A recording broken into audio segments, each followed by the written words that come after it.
general. There you go. All right. So I'm going to start with a little bit of introduction about myself, some resources, shameless plugs, talk about who are recruiters, how to work with recruiters, and we'll end the session today with AMAs. Ask me anything. And if you guys have questions, we are going to have a link in the chat that you can start dropping questions in. And if they come up, we might be asking them a little early. So get in there and have some fun. Yeah. Thank you, Joe. Thank you so much. All right. Well, let's get started. This is a little bit about me outside of the UX world. I like to sing. I'm a big Sinatra person. I think that's the only songs I can sing is from Sinatra. Doesn't mean I'm good at it. I'm a huge space nerd. My dream as a kid was to become an astronaut. I love the outdoors, hiking, and I'm into cars a lot. So that's a little about me about outside of the UX world. I'm going to play a little game with y'all. Just feel free to drop in the chat. We're going to play a game of, yes, 2 truths and a lie. If you can see this screen. So 2 of these statements are true. 1 of them is a lie. You need to identify which one is the lie. So number 1, I've never been caught speeding. I auditioned to be an Asian pop star singer. And 3, I predicted Pluto's demotion as a planet. So which one do you think is the lie? I wish I could say I've never been caught speeding. I honestly wish I could. I'm a true New Yorker. We got an East Coast West Coast thing going here. I know. That's why the Sinatra thing hits close to home. Yes. All right, we got a mix. It looks like 1s, 2s, and 3s. Okay. You really all right. Well, yeah. Keep on guessing. What do you think it is, Joe? Oh, I do find it hard to believe that you've never been caught speeding. And knowing that you're a singer, you could have auditioned to be an Asian pop star. I'm gonna go with, even though you're a space nerd, I think I'm gonna go with predicting Pluto's demotion, because who would ever guess a planet would be demoted? Well, Joe and everybody else, thank you for voting. I'm sorry to disappoint. But the lie is I've never auditioned to be an Asian pop star singer before. But did you audition to be some kind of pop star? No. Oh. Although I did sing karaoke at a bar once, and the KJ, the karaoke DJ, was like, "Oh, you should totally do it." Are you joking? Anyway. I just learned that KJ is a thing. That's an actual term. Yeah, if anyone takes away anything for today, KJ. It's a term. Cool. But yeah, I've never been caught speeding. That's the truth. And when I was 8 years old, I predicted Pluto's demotion as a planet. When you were 8?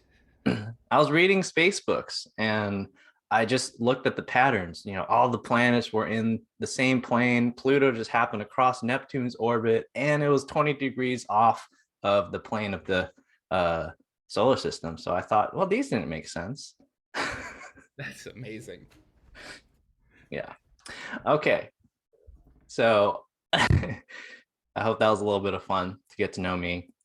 My journey into UX research started off undergrad as a Cal Bear, graduated with a biology and psychology degree. And I honestly was trying to be a pre-med because my Asian parents wanted me to be a doctor, lawyer, or engineer, and that's all I knew. So after I graduated, I worked at Stanford in a psychology lab. And at this point, I still didn't know what UX was, but I had a lot of psychology experience.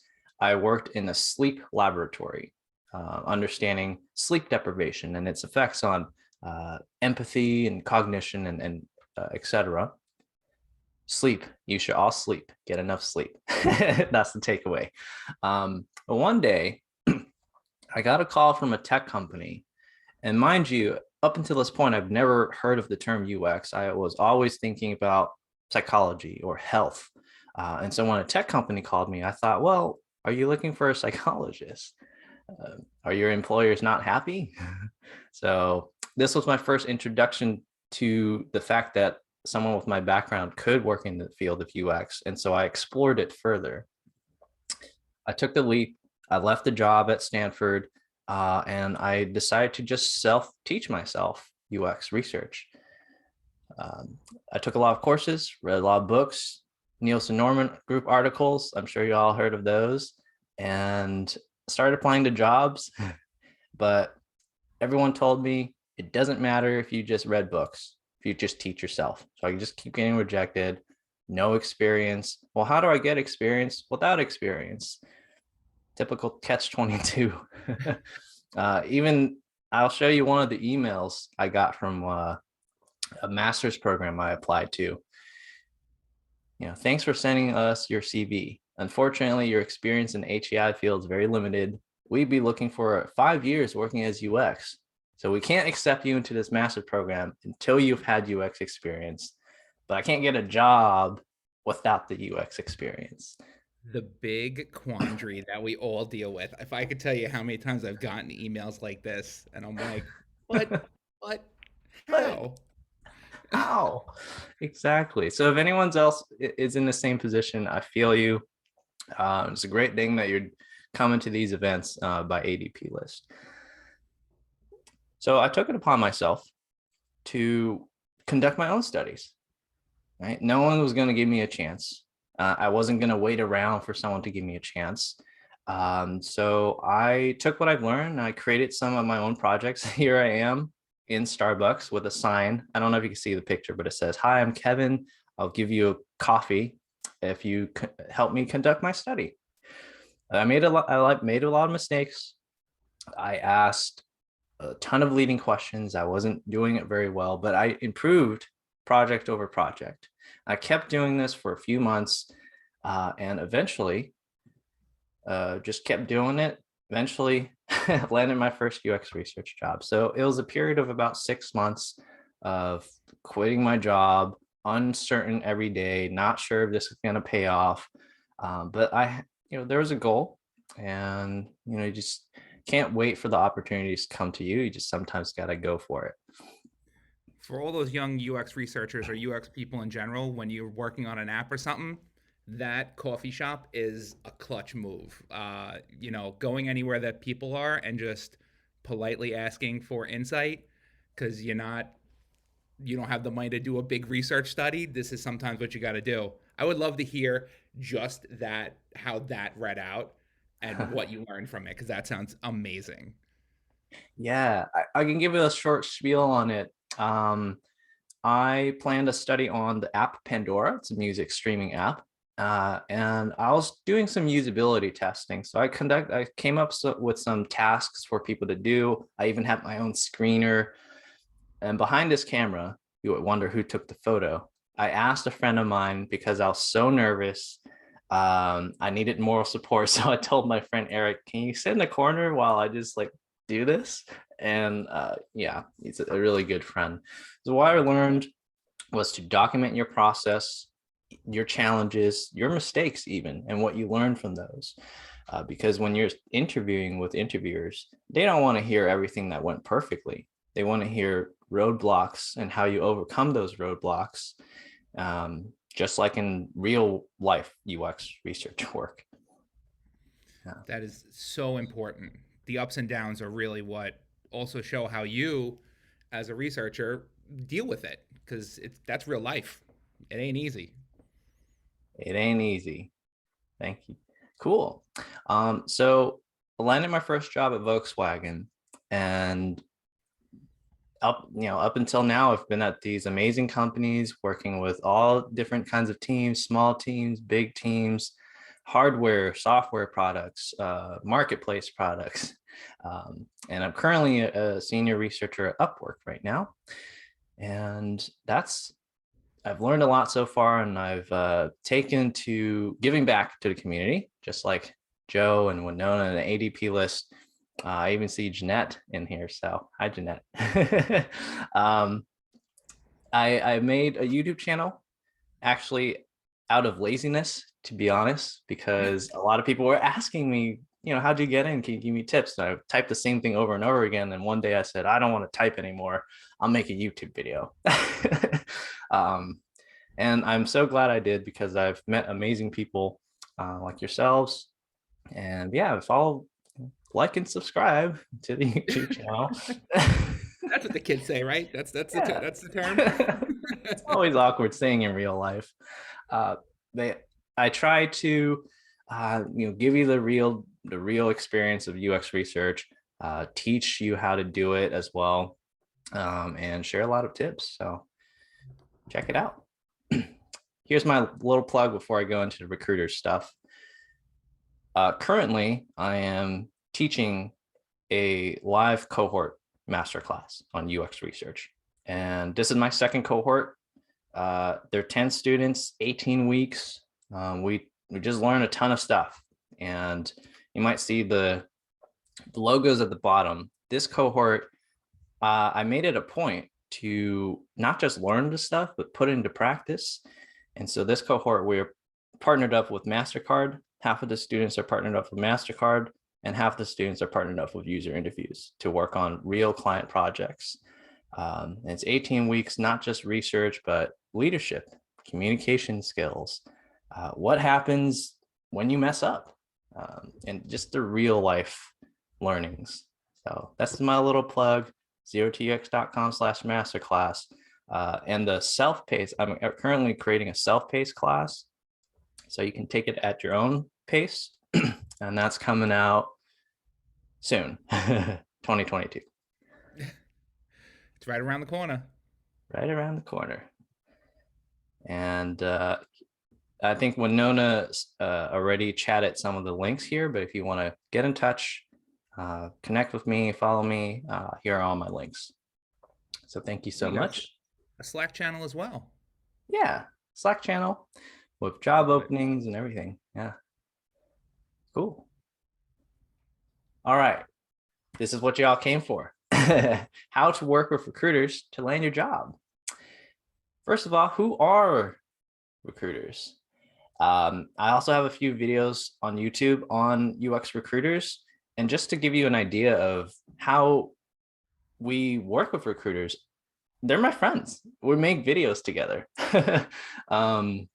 So I think before the call, Joe and I were talking about how important it is to maintain these relationships. And they're not just people we expend, because they're there to help you get a job. And we'll talk about more of this later. So check it out on a YouTube channel. Oops, not right now. And then also the interview process from part 1, how to handle the recruiter call, and then what to do on the hiring manager call. And then when you get to the on-site interview, tips for that too. And this is my manager, Paula Desmond. She's an amazing mentor and manager as well. So let me flip to these slides without accidentally playing them. All right, and this is the general interview process and what to expect. Number 1, you're going to speak with probably the recruiter in most cases. Second, if the recruiter likes you, or if you're a good fit to move on, you're going to speak to the hiring manager or perhaps a UX researcher.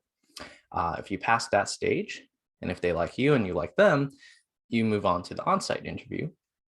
And in between, you might do some take-home assignments, just to give you an idea. So the typical interview process, probably 3 or 4 calls, with the on-site being multiple rounds in the same day. Okay, now who are they?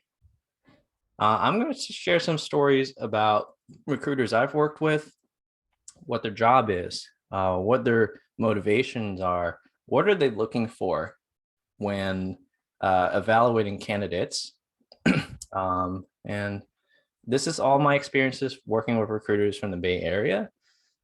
If you're from a different country, I'm not entirely knowledgeable about it, but someone in the chat, if you've experienced working with recruiters in different countries, feel free to share your experiences too.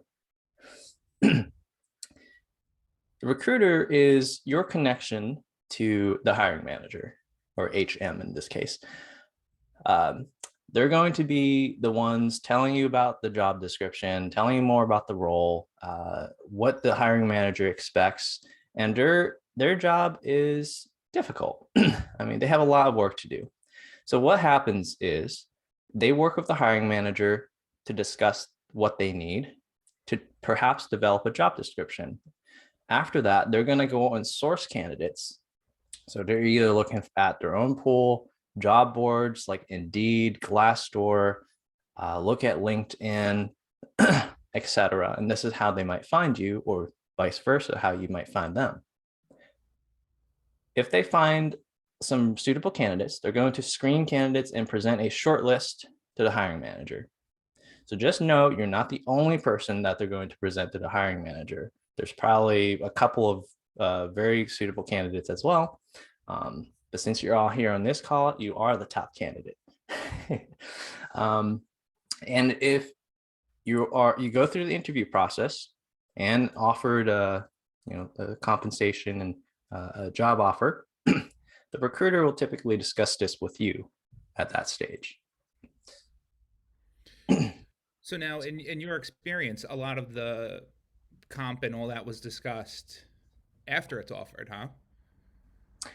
That's a great question, Joe.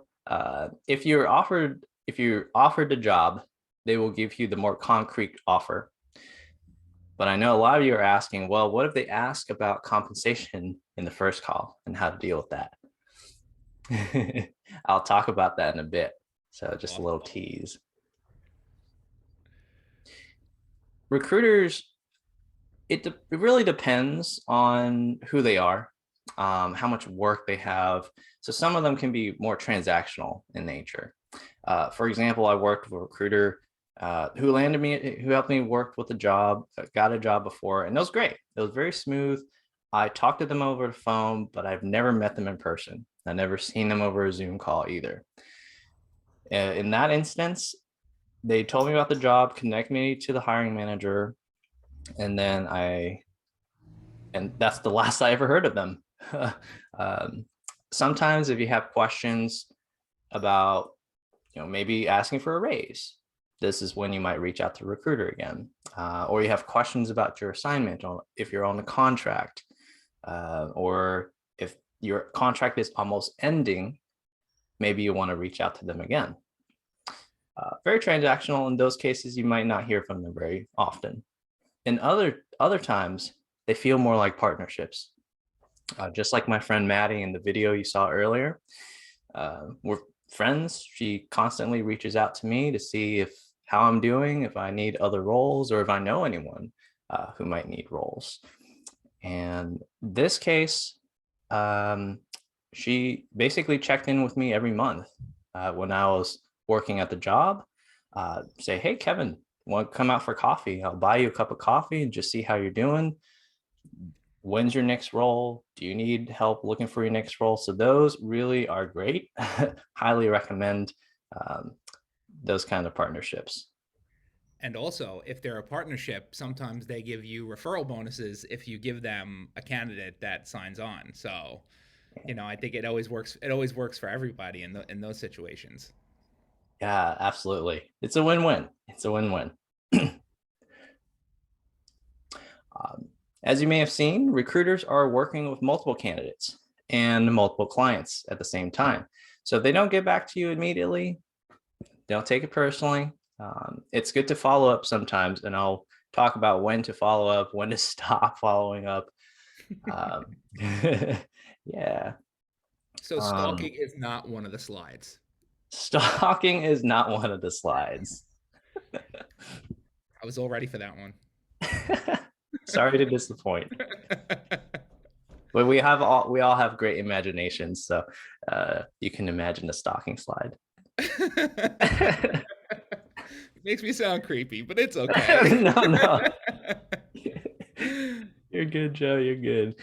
All right. Now, your experiences might be different if you're working with an agency recruiter versus an in-house recruiter. What's the difference? An agency recruiter, you'll probably recognize from the job description. If you looked on LinkedIn, you see job descriptions saying this assignment is for X number of months, or they say our client. And I'll tell you a secret. Our client, the biggest search engine in the world, who do you think that is? Bing, obviously. No, just I'm Obviously, joking. Alta Yeah. Vista for all the I haven't heard that name in a while. Yeah, and so staffing agencies like Robert Half, Tech Systems, Adecco, Artech, there's a whole slew of them, the whole list. Most of them are going to hire for contract roles, and you'll see that for X number of months. There are times where they might hire the full-time roles, and maybe the end company, the actual client, doesn't have time to use an in-house recruiter, or maybe they don't have enough bandwidth, so they're going to go with an agency to help find someone. What's the difference? If you're working with an agency or staffing agency, you're going to be employed by the agency working on an assignment with the client. So for example, if you're a contractor at Google, you work technically for the agency, but you're assigned to Google. So you're not on Google's payroll. You don't get the benefits. You get the benefits of the agency, if that makes sense. All right. In-house recruiters, they're usually hiring full-time, and they work for the direct client, the company. So they'll reach out to you. Same process, similar process, just the payroll stuff is going to be with the company. All right. So we talked about the difference between a staffing agency recruiter and an in-house recruiter. I want to talk about what's the difference between what a recruiter is looking for versus what the hiring manager is looking for. Well, the recruiter is, remember this slide, their job is to make sure you have the skills, just basic skills, screening you to make sure, hey, does this person have the basic requirements for the rest of the interview? And really good recruiters are going to look, they're not going to look for 100% match. They're going to look for potential for growth as well, eagerness to learn. Of course, you got to have the basics. Right? If you're looking for a UX research role, do you know interviews or usability testing? And even if you don't, that's okay. My tip, whenever you don't have a skill, my tip to answer this question is don't just say you don't know and stop there. Say, I haven't had that much experience with it, but what I do know is XYZ. I know the pros and cons of this method. I'm eager to apply it in my work, and showing that you have potential for growth. I think that's very important to show. Kevin, in your experience, how well versed do you think recruiters are in for UX research? That's a great question. I think if they're specialized recruiter, creative recruiters, they might have an idea of UX research or UX design, but they're not UX researchers themselves. So if you're going to go super technical, talking about multi-dimensional scaling or logistic regression, they're not going to understand that. Neither do I. I don't know. I don't even know what you said. Those don't even sound like real words. Yeah. So the very important thing with recruiters is they're looking at how well you communicate your abilities and your experiences to them, as you would with stakeholders who aren't researchers. In our jobs as UX researchers, we're going to be working with engineers, product managers, product marketers, and they might not know UX research very well. So if you're able to communicate your abilities and skills. And a storytell, they're also looking for that too. So get your tell me about yourself pretty solid. Tell me about a recent project. Make sure that's solid. All right. What a hiring manager is going to look for. Well, they're going to talk to recruiter. The recruiter is going to tell them why we think this candidate might be a good match for you. And the hiring manager is going to review that shortlist and decide whether they want to talk to you further. And if they do, the hiring manager will assess your skills. At this stage, there's a few types of questions: technical, hypothetical, and behavioral questions. So technical questions are, what's the difference between a segment and a persona? What's the pros and cons of usability testing? When might you use a diary study? Technical questions like that. Hypothetical questions are, how might you plan a study given a certain set of parameters? For example, let's say you have 3 prototypes. How do you determine which one's best? And let's say you have 3 weeks. So that's a hypothetical question. And finally, behavioral questions usually start off with, tell me about a time when you screwed up, or you had a conflict with coworkers. Those are my favorite ones. Yeah. And those are really important too, because you might have the best technical skills. You might be able to think very research heavy, perfect at it. But if you're answering behavioral questions like, oh, everybody loves me, or I avoid conflict like the plague, or I keep quiet. They're also looking at culture fit too. Making a full-time hire is, you got to think of it from their perspective too. It's pretty risky. It costs a lot of money to hire a full-time person. So they want to make sure they get the right person. You brought up a very interesting comment in there about when people say they're very quiet. One of the things, especially when it comes to research, like, we want you to talk to stakeholders and interview people. So if you come out and be like, oh, my personality is very quiet, it does kind of like, so is this the job you're looking for? Or, so always remember, what you're going out for, and, cater your answers to that. Mm-hmm. Yeah, exactly. Exactly, Joe. One story I had, I was interviewing with a company once, and they had seen my YouTube videos. And my YouTube videos, I'm like, ooh, energetic. I edit it. And in person, I was a little bit more mellow, and they were not expecting it. They're like, well, you're a lot more mellow than your YouTube videos. And so that expectation was a little bit different. And I said, you know what? That is me. This is me, and this is how I approach the research. I am excited about it. I might not show it in my face 24/7, but I do have that excitement.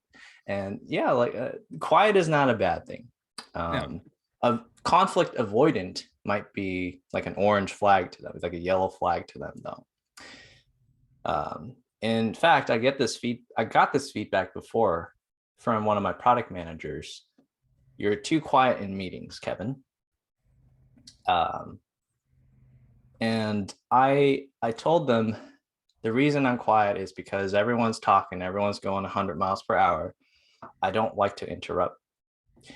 And I just want to listen to everyone's viewpoints first before I make a comment. But I'm sure a lot of us who are, on the quiet side or introverted side, we probably encountered the situation where you have something you want to say, but by the time you want to say it, the topic has already changed. Raise your hand. In a meeting set, that stuff goes wild. And I have never been told I've been quiet. Not one of the terms people would describe about me. But you're true, though. It's like, and it's funny, in this Zoom world that we've been in for like the last couple of years, using tools like the emojis that are in Zoom to raise hand, and actually maybe just physically raising your hand in the thing, because people will they're going to notice that.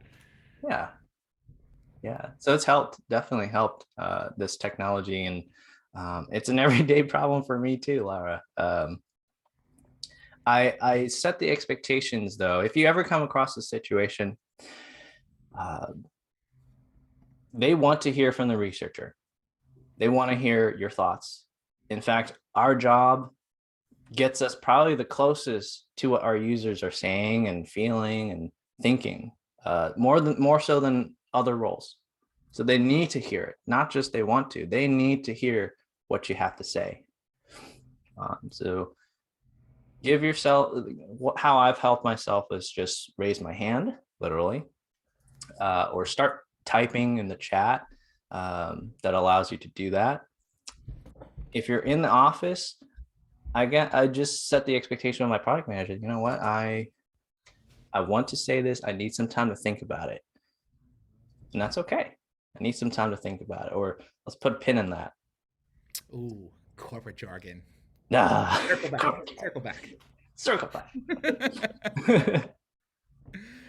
Yeah. Cool. So yeah, that's the recruiter stage, what they do and what are they looking for. So how do we work with recruiters? So I'll split it out into separate stages of your interview, from your initial contact to the screening call. So in your initial contact, they might email you a job description, or you might reach out to a recruiter and say, hey, I'm interested in open roles you have. Do you have anything for me? So show interest, but not too much. I've seen people reply with an essay of like who I am, this is me, blah, blah, blah. What they're looking for is if you're interested or not, and they'll ask you more in the screening call. So now an interesting question has come into the chat, or come into the whatever thing we have going on over here. How do recruiters feel about you reaching out to them via LinkedIn? In your experience, do you do that a lot? Do you hear from recruiters like, hey, this is a little much? Yeah, I think it depends on the recruiter. It also depends on how you're reaching out. If I've gotten emails too, I'm not a recruiter, but I do have open roles as well. And when people reach out and saying, hey, I want a job, I'm going to ignore it. If you reach out with more genuine, this is me, like if there's anything I can do to help you, if there's not roles that I'm a fit for, I could perhaps help you find people I know who can be a fit for you. And they're going to be much more receptive to that. Help them help you. That's also how you have that partnership. The second you say, this isn't for me, but I may know somebody, that automatically helps their pool of candidates. And, like you said, keep you in the good graces. Yeah, exactly. It's a win-win, and it'll help you out in the long run too. They'll keep reaching out for you. They'll keep you in mind for future roles. So reaching out is an art. It's an art form. All right. So in the email contact, they're going to use that time to arrange a screening call. Now, if it's an agency, they might say our client is looking for blah, blah, blah role. You could ask them directly who the client is at this point. All right. Okay. Well, let's say you arranged a call. You're going to talk to a recruiter next week. All right, be prepared for these couple of questions. Tell me about yourself and tell me about a project. Tell me about your experiences. You can ask about the hiring timeline. And if it's an agency, recruiter. So here's the difference. Sometimes we're thinking about what kind of questions should we ask the recruiter at the end of the call.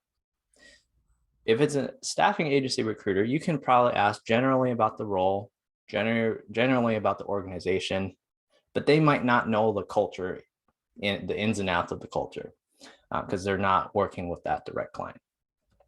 If it's an in-house, they might know more about the culture. Why did you join this company? And things like that. So when you're talking to a recruiter, right? What are the most important questions you ask them about, like from an external recruiter about the company and from an internal recruiter about the company? Yeah, the most important questions are, well, first of all, what are the most important questions to you? Do you maybe care about relocation. Is it remote? So logistics, whatever you care about first. And you can ask them, what's the turnover? Not directly turnover, but why is this role open? And other questions like that, if you're interested in that. In-house recruiter, I might ask something related to culture. I might ask how long you've been working there, more about themselves too. Yeah, finding out how long people have been working at a company definitely is a huge red flag, or it's like great to hear. Like people have been there for 3-4 years at a clip. You're like, oh, so it's good. Like you Yeah. haven't run away. Yeah. And this is a question for in-house people too, for the in-house recruiters or hiring managers. Ask them about the culture. Like, what do you like and dislike? If you hear too many good things, that's great. But if they only tell you good things, I'd be a little wary, because if they're trying to sell you on it too much, they got to acknowledge not everything is perfect, but see them as opportunities. Hey, we are growing and we have growing pains, but that's okay. As long as they acknowledge it, I think being transparent from their end is very important for you to know. Now, who's ever been asked this question? What are your salary expectations? How much do you want per hour? How would you answer this? Well, I'll tell you how not to answer it, and that is tell them how much you're making right now. Yeah, hell Yeah. no. No way. I'm making $15 an hour right now. There's this funny TikTok video that I definitely got to share. If you don't mind, I'm going to find that link and then post it in the chat.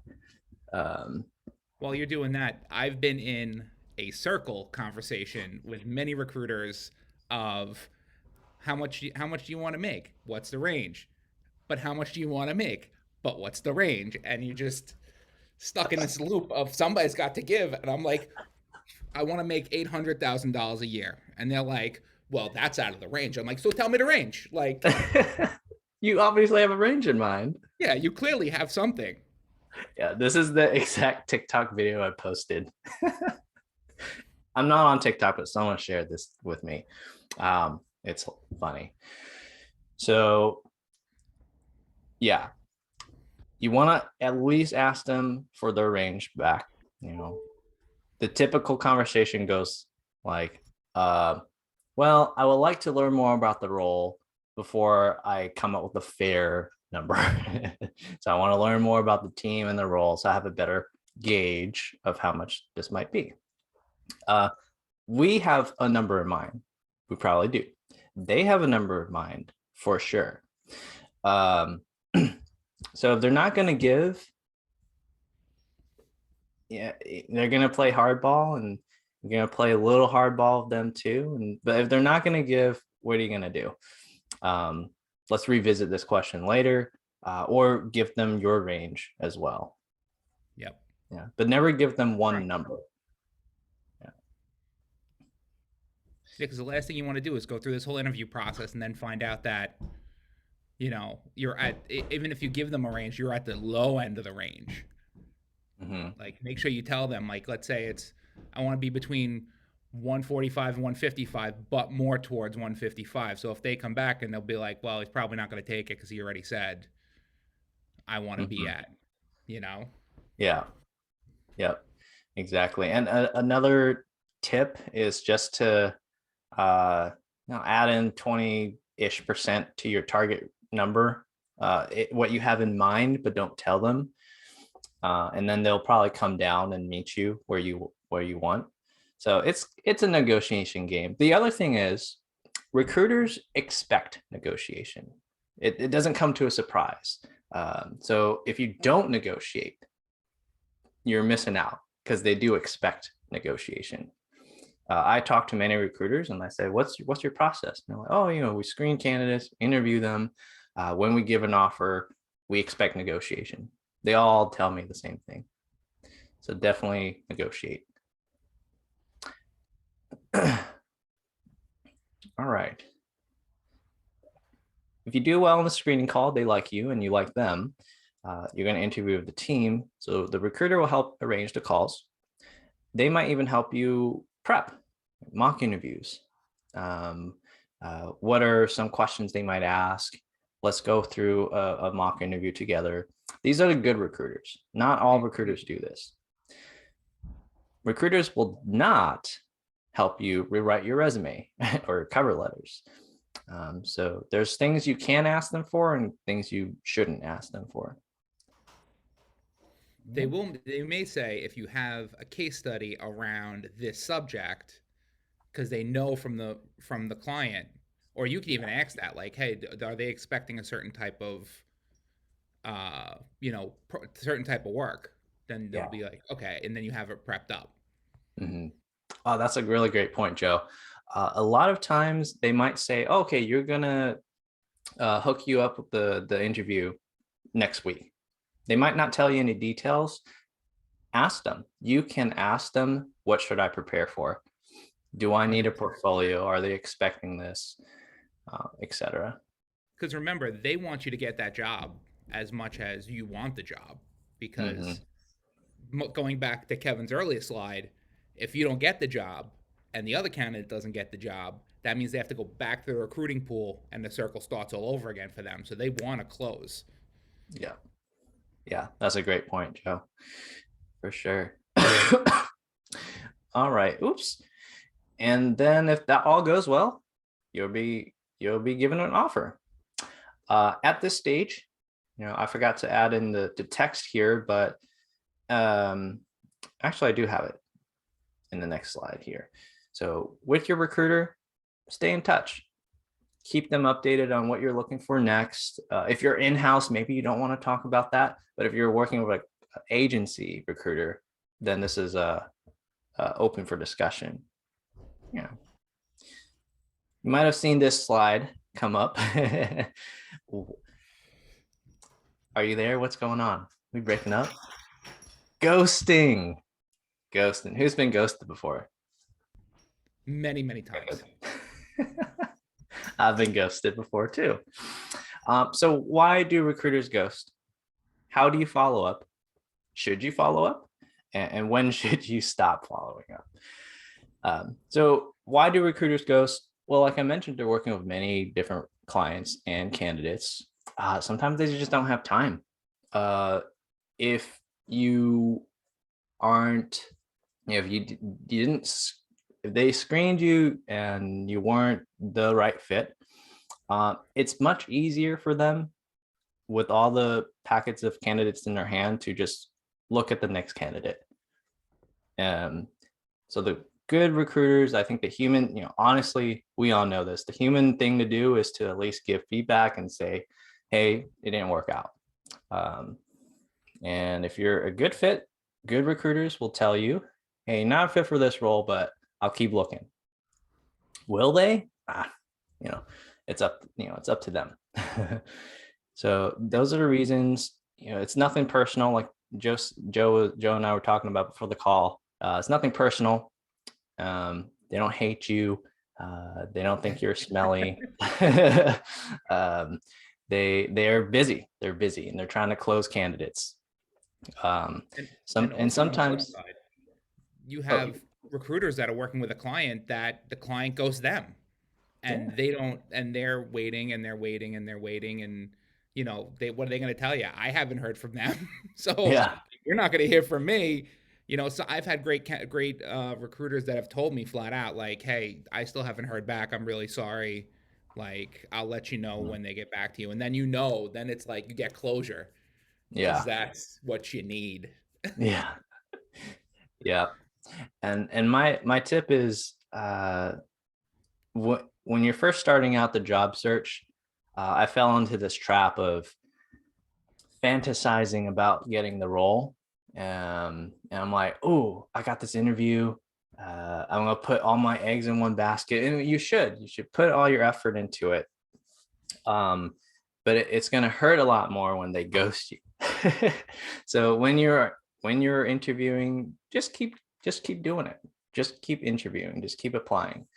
All All right. So how would you follow up? Let's say you haven't heard from them in a few weeks.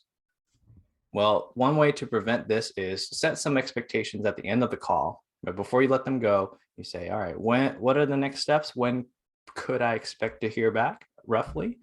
That gives you some expectations so that you're not reaching out after one day. um, so here's how you might want to reach out. Hey, hope you're doing well. I'm just wondering what the status of the application is. Simple as that. That's okay. All you need to do. All you need to do. That's it. If they don't respond to you with that email, no point following up after that. Show up to the office. Show up at the office with the boombox. I miss you. I'm just kidding. Do not show up to anybody's office. Oh Please yeah, do yeah. not. Please, yeah, don't do that. So yeah, there's a certain stage where you should just stop, and maybe like after 2 and they don't respond, you get it. All right. Okay. Yeah, Joe, did you have anything before? We have tons of questions. I have tons of stuff too for you, but Cool. yeah, we have some great questions here about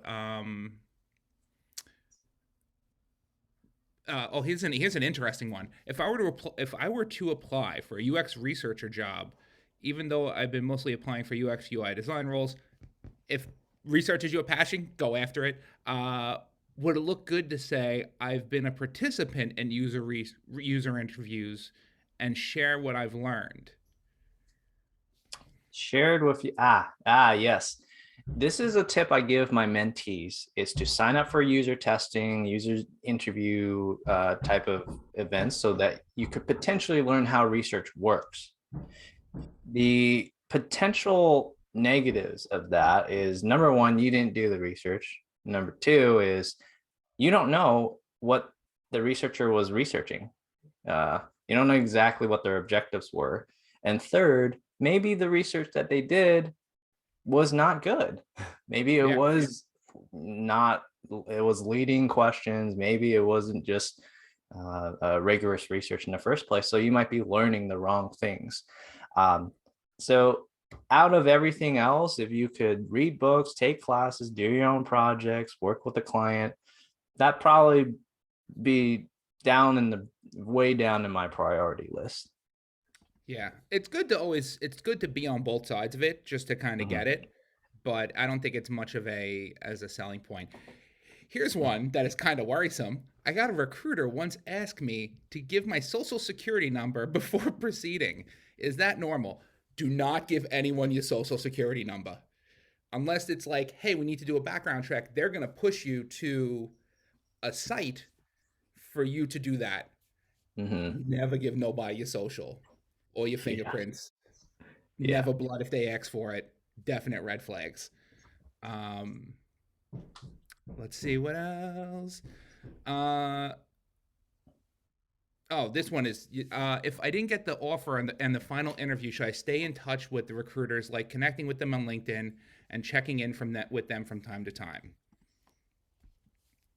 Absolutely. Yeah. Absolutely. Jinx, absolutely. Yeah, and think it from the client side too. If you made it to the final round, they like you enough, right? And I've heard from many clients that I work at Upwork, so I talk with a bunch of clients and candidates. So clients say it's a shame that sometimes we only have one opening and we have 3 great candidates. We definitely want to keep in touch with these candidates, so you should too, because they might reach out later for future roles that might open up.